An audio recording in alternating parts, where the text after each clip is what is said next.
A primeira coisa que Deus falou para a terra em Gênesis 1:3 foi: haja luz. A segunda coisa, no versículo seguinte, foi: fez Deus separação entre a luz e as trevas.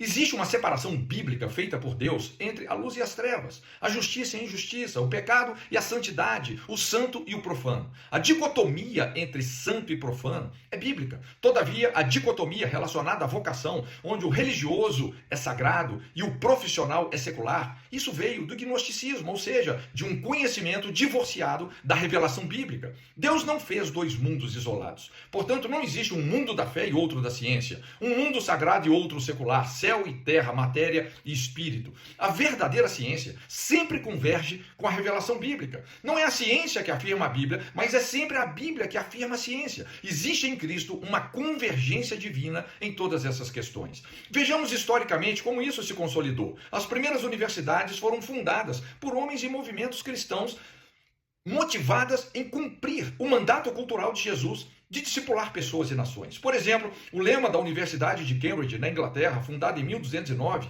é esse: a partir daqui a luz e os cálices sagrados. O que os idealizadores de Cambridge buscavam era verdade e comunhão com Deus e com o próximo. Educar pessoas, ensinando-as a guardar os mandamentos de Deus, ao mesmo tempo que forma o caráter, transforma o dom nato em competência profissional. O desenvolvimento do caráter e do dom caminhando juntos, formando os servos da sociedade. Na sua origem, o primeiro ano nas universidades cristãs era então dedicado ao estudo teológico, tendo como base as Sagradas Escrituras. A partir disso, seguia-se a capacitação profissional de forma especializada. Você não pode se tornar um profissional completo sem conhecer a Deus e as Escrituras. A Bíblia não é apenas um livro religioso. Obviamente, a Bíblia é um manual de espiritualidade, mas também contém verdades e princípios fundamentais da medicina, biologia, advocacia, psicologia, antropologia, cidadania, política, segurança pública, assistência social, direitos humanos, governança civil, engenharias, etc. Só que com o passar do tempo, as universidades cresceram e os valores foram se perdendo. Os alunos incrédulos não viam utilidade na base teológica que acabou sendo suprimida em prol da especialidade acadêmica. A mudança do lema da Universidade de Harvard mostra isso claramente.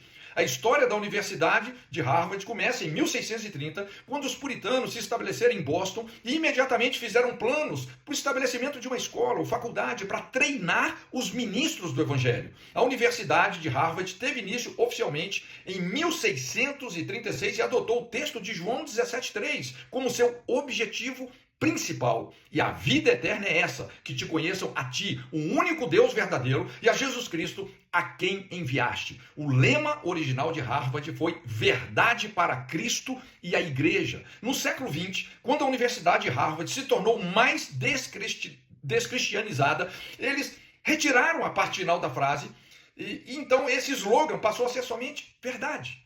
Com certeza, não foi o secularismo que produziu a Universidade de Harvard, mas foi o cristianismo. O conceito da profissão como algo secular e não sagrado nasceu quando os cristãos abandonaram a área acadêmica. A história de como isso aconteceu é longa e revela como, a partir disso, a sociedade americana e anglo-saxônica começaram a colapsar.